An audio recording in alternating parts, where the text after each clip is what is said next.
बिस्मिल्लाहिर्रहमानिर्रहीम। अस्सलाम वालेकुम रिस्पेक्टेड स्टूडेंट्स। ये आज की जो वीडियो है ये मैं बना रहा हूँ बिजनेस फाइनेंस के सब्जेक्ट से रिलेटेड, उसके एमसीक्यू से रिलेटेड, पीपीएससी लेक्चरर कॉमर्स की प्रिपरेशन के लिए। तो एक इंट्रोडक्शन की वीडियो जो है वो मैंने एक दिन पहले बनाई थी जो अकाउंटिंग से रिलेटेड थी, तो अल्हम्दुलिल्लाह बहुत अच्छा रिस्पांस आया। तो उसकी तैयारी का जो स्केड्यूल है वो भी मैंने उन लोगों के साथ शेयर किया जिन लोगों ने इस व्हाट्सएप नंबर पे मुझसे जो है वो कांटेक्ट किया। तो उम्मीद है कि आज की भी जो वीडियो है उसमें मैं एमसीक्यूज डिस्कस करूंगा विद एक्सप्लेनेशन, तो आपको समझ आएंगे, इंशाल्लाह आपको फायदा होगा। तो हम अपने टॉपिक पे आते हैं, हम एमसीक्यूज को डिस्कस करते हैं। तो आप इसमें देखें, सबसे पहला जो एमसीक्यूज लिखा हुआ है बिजनेस फाइनेंस से रिलेटेड वो है कि which of the following is the primary objective of A firm. Firm का मतलब यहाँ पे बिजनेस ऑर्गेनाइजेशन की थर्ड फॉर्म है जिसको हम कंपनी कहते हैं या जॉइंट स्टॉक कंपनी कहते हैं, कारपोरेशन कहते हैं। यहाँ पे उसका मीनिंग ये लिया जा रहा है। तो क्वेश्चन की स्टेटमेंट को देखें तो उसका प्राइमरी ऑब्जेक्टिव लिखा हुआ है। तो आप देखें कि किसी भी बिजनेस का, अगर मैं आपसे वैसे डिस्कस करूं कि किसी भी बिजनेस का या बिजनेसमैन का प्राइमरी ऑब्जेक्टिव क्या हो सकता है, उसकी मोटिवेशन क्या हो सकती है, किस ऑब्जेक्शन को लेके उसने अपना ऑब्जेक्टिव को लेके उसने अपना बिजनेस स्टार्ट किया, तो वो नॉर्मली जो है वो एक ही बात जहन में आती है, प्रॉफिट। कि वो उसने प्रॉफिट अर्न करना है। अगर प्रॉफिट अर्न करना हो तो प्रॉफिट में एक लिमिट होती है। किसी बिजनेस में अगर कोई बिजनेस है उसको 1 रुपया भी प्रॉफिट होता है तो उसको प्रॉफिट ही कंसीडर किया जाएगा। लेकिन ऑनर जो है वो कभी भी ये नहीं चाहेगा कि उसका प्रॉफिट मिनिमम हो। तो वो बेसिकली मैक्सिमम उनको प्रॉफिट चाहिए होता है। तो जो ऑब्जेक्टिव होता है वो यही होता है कि हम जितनी भी अमाउंट से बिजनेस स्टार्ट कर रहे हैं तो हमारा जो प्रॉफिट है वो मैक्सिमम होना चाहिए, हमारी वेल्थ के अंदर मैक्सिमम एडिशन जो है वो होना चाहिए। तो अब आप अगर वन बाय वन इनके ऑप्शंस को डिस्कस करें, थीम मैंने आपको समझा दिया। तो इम्प्लॉय बेनिफिट तो इसका सेंस नहीं बनता इससे relevant. Satisfaction of customers, satisfaction of suppliers, तो ये दूसरों के बेनिफिट है। तो देखें, जिसने अपने लिए बिजनेस किया है तो वो अपना ऑब्जेक्टिव प्राइम पे रखेगा ना, ना कि एम्प्लॉय के बेनिफिट को आगे रखेगा। सेटिस्फेक्शन ऑफ कस्टमर्स को प्रायोरिटी पे लाएगा, सेटिस्फेक्शन ऑफ सप्लायर्स को लाएगा, प्रॉम्प्ट पेमेंट टू क्रेडिटर्स को लाएगा। ये तो उनके बेनिफिट्स हैं। पहला बेनिफिट एम्प्लॉय का है, दूसरा कस्टमर का पॉइंट ऑफ व्यू से है, तीसरा सप्लायर के पॉइंट ऑफ व्यू से है, चौथा जो बेनिफिट दिया हुआ है प्रॉम्प्ट पेमेंट टू क्रेडिटर, ये क्रेडिटर के लिए है। ये चारों, इन चार अलग अलग पार्टीज के लिए, इनको हम स्टेक होल्डर्स कहते होते हैं, ये उनके लिए है। तो जो स्टॉक होल्डर है, जिसने शेयर परचेज किया हुआ है, जिसने इन्वेस्टमेंट की हुई है कंपनी के अंदर, उसका ऑब्जेक्टिव जो है वो ये ई ऑप्शन है, मैक्सिमाइजेशन ऑफ शेयर होल्डर या स्टॉक होल्डर वेल्थ। तो ये करेक्ट आंसर जो है वो इसका ई है। तो अगर आप टेक्निकली देखें जो मैं आपसे डिस्कस कर रहा हूं, तो एक तो हमें ये पता चला कि बिजनेस का जो प्राइमरी ऑब्जेक्टिव होता है वो maximisation of share holder wealth है। तो यहीं से ही हमें एक और कॉन्सेप्ट पता चला कि ये जो इम्प्लॉयज हैं, कस्टमर्स हैं, सप्लायर्स हैं, क्रेडिटर्स हैं, तो यहाँ पे आप देखें मैंने एक टर्म इस्तेमाल की कि ये जो है अपने अपने बेनिफिट की बात करें, इंडिविजुअल बेनिफिट की बात करें। नो डाउट बिजनेस इनका भी बेनिफिट चाहता है, क्योंकि अगर इनको बेनिफिट होगा, अगर कस्टमर सेटिस्फाई है तो बिजनेस बढ़ेगा, अगर सप्लायर्स सेटिस्फाई है तो वो आपको और आसान टर्म्स एंड कंडीशंस के ऊपर गुड्स जो है वो सप्लाई करेंगे, और क्रेडिटर्स आपको जो है वो पेमेंट करेंगे, आपको एडवांसेस देंगे। तो अल्टीमेटली जो ऑब्जेक्टिव ऑफ द फर्म है वो प्रॉफिट के साथ जुड़ा हुआ है, शेयर होल्डर्स की वेल्थ के साथ जुड़ा हुआ है, जिस कॉज को लेके बिजनेस को शुरू किया गया। तो यहाँ इंटरनल शेयर होल्डर्स और जो है वो इंटरनल यूजर्स और एक्सटर्नल यूजर्स का भी कॉन्सेप्ट आ सकता है। अगर हम इसको देखें तो इम्प्लॉयज जो हैं और जो ये शेयर होल्डर्स हैं लास्ट ऑप्शन में और पहले ऑप्शन में, ये हमारे जो है वो इंटरनल यूजर ऑफ अकाउंटिंग है या फाइनेंशियल स्टेटमेंट्स कह लें। और कस्टमर्स जो हैं, सप्लायर्स जो हैं और क्रेडिटर्स जो हैं, ये हमारे external user of financial information है, तो हम इसको ऐसे भी एक्सप्लेन कर सकते थे। हमने ये 2-3 कॉन्सेप्ट इस एक एमसीक्यू से लिए। अब इसके बाद देखें आप सेकंड एमसीक्यूज में, वो कहता है कि फाइनेंशियल रिस्क इन्वॉल्व्स, कि जो फाइनेंशियल रिस्क है इसमें कौन कौन सी चीजें शामिल होती हैं, कौन कौन से पॉइंट्स इसमें आते हैं। तो रिस्क जो होता है उसकी तो बहुत सारी टाइप्स हैं। एक फाइनेंशियल रिस्क है, एक को बिजनेस रिस्क कहते होते हैं, एक इन्हीं में ही फिर फर्दर इन्हीं को जो कंपाइल करता है चीजें, एक को सिस्टमैटिक रिस्क कहते हैं, एक को अनसिस्टमैटिक रिस्क कहते हैं। तो अगर हम देखें, इसको पढ़ के देखें, फाइनेंशियल रिस्क की टर्म को देखें, तो फाइनेंशियल का मतलब जो है ऐसा रिस्क जो बिजनेस के फाइनेंसेस के साथ जुड़ा है, करेंसी के साथ जुड़ा है। तो टेक्निकली आप देखें तो यहाँ पे उस रिस्क की बात हो रही है, फाइनेंशियल रिस्क जो कंपनी की करेंसी के साथ अटैच है।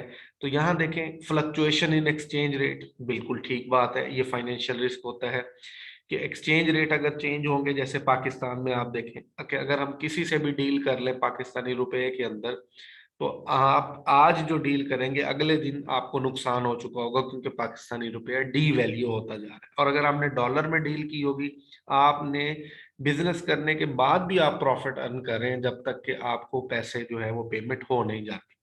तो ये ऑप्शन इसका बिल्कुल ठीक है।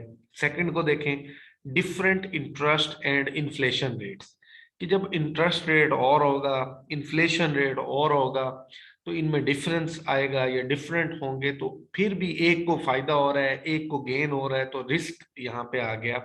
तो ये भी फाइनेंशियल रिस्क के लिए दुरुस्त जवाब है, ये भी बिल्कुल इस वजह से जो है वो फाइनेंशियल रिस्क होता है।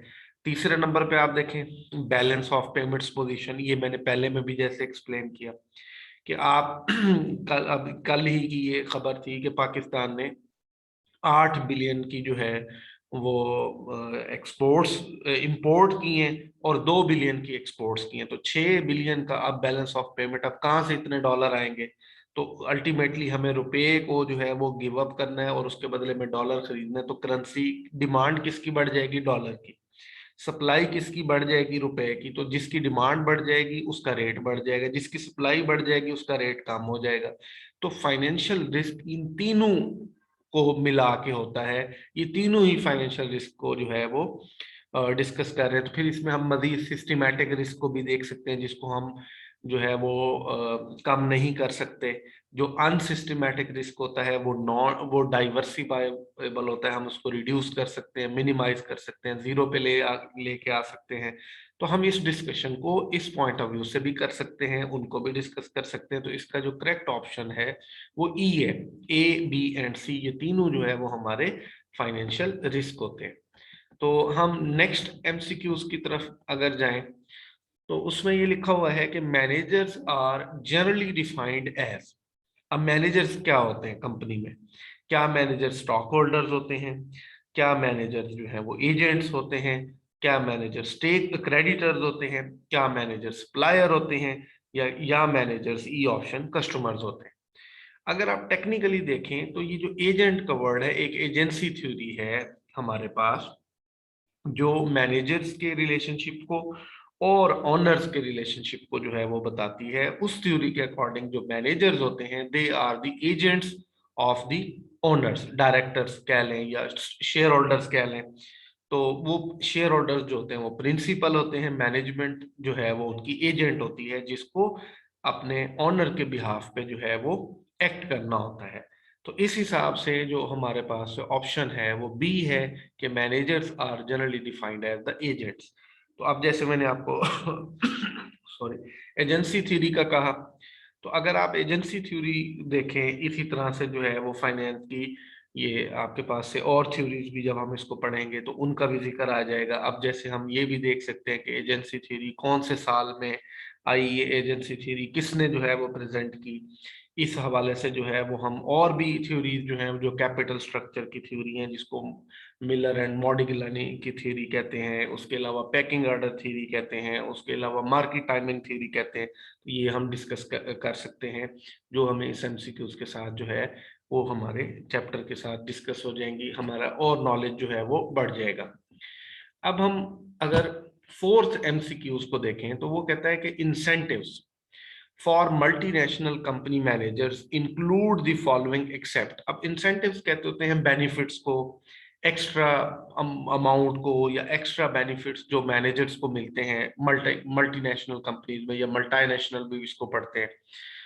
तो वो कहते हैं ये सारे के सारे वो बेनिफिट्स हैं, कोई एक इनमें से ऐसा है जो बेनिफिट नहीं है। तो देखिए, स्टॉक ऑप्शन का मतलब है उनको शेयर्स मिल रहे हैं, बोनसेस का मतलब है उनको कैश प्राइज मिल रहे हैं, कुछ और मिल रहे हैं।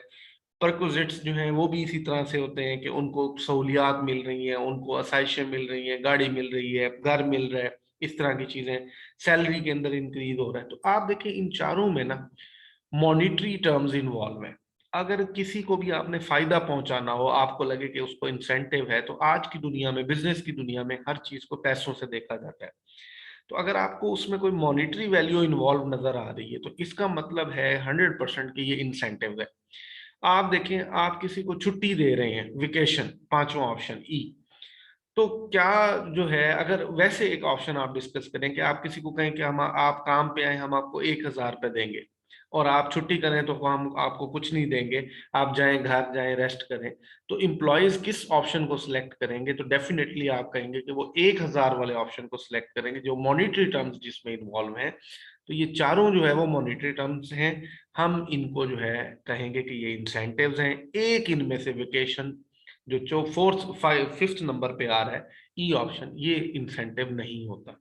जिसमें अब यहां से हमने क्या अंडरस्टैंड किया कि जिसमें मॉनिटरी वैल्यू इन्वॉल्व है वो हमारा इंसेंटिव होता है, जो नॉन मॉनिटरी है वो हमारा इंसेंटिव नहीं है, उससे हमें कोई मोटिवेशन नहीं मिलती।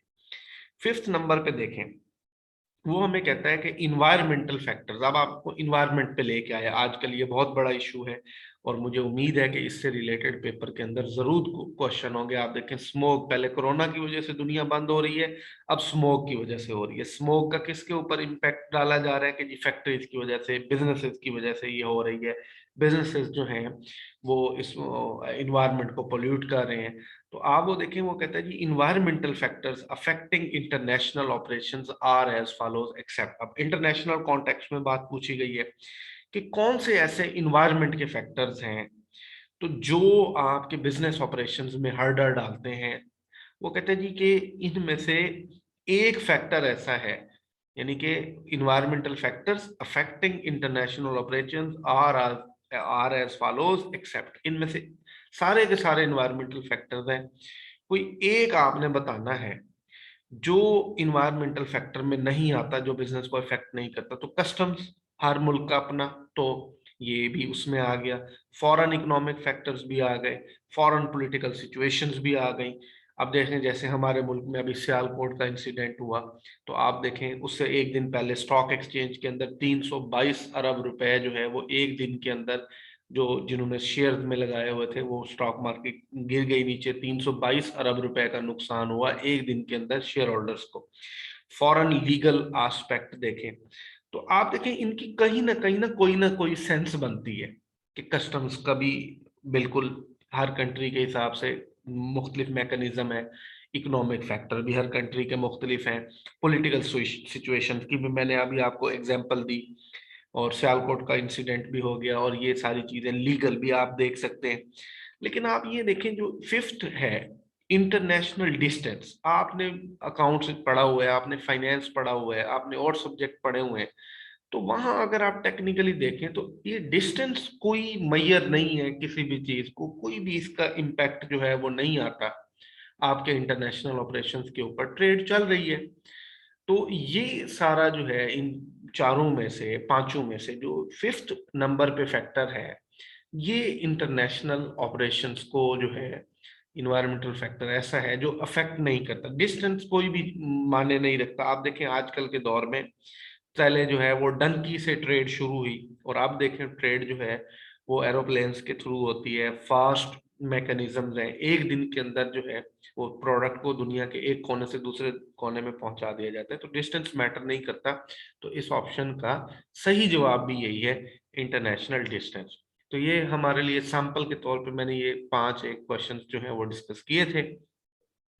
तो हम इनको मजीद भी जो है वो डिस्कस करेंगे। इसका अगर आप इंटरेस्टेड हैं और आप इस तरह से जो है वो बाकी सब्जेक्ट्स भी पढ़ना चाहते हैं, जिनकी मैं ऐसे थोड़ी थोड़ी करके वीडियोस 5-5 एमसीक्यूज की शेयर करूंगा। तो 10 तारीख से जो है वो मैं ग्रुप स्टार्ट कर रहा हूँ। उसकी टाइमिंग, उसका स्केड्यूल आपको व्हाट्सएप नंबर मैंने अभी शो किया था, मैं दोबारा शो कर देता हूँ। तो आप इस नंबर पे कांटेक्ट करके इस सारी की डिटेल ले सकते हैं। उम्मीद है अगर आप इस तरीके से तैयारी करेंगे तो आपको बहुत अच्छी कामयाबी मिल सकती है पीपीएससी लेक्चरर कॉमर्स के टेस्ट में। जज़ाकल्लाह।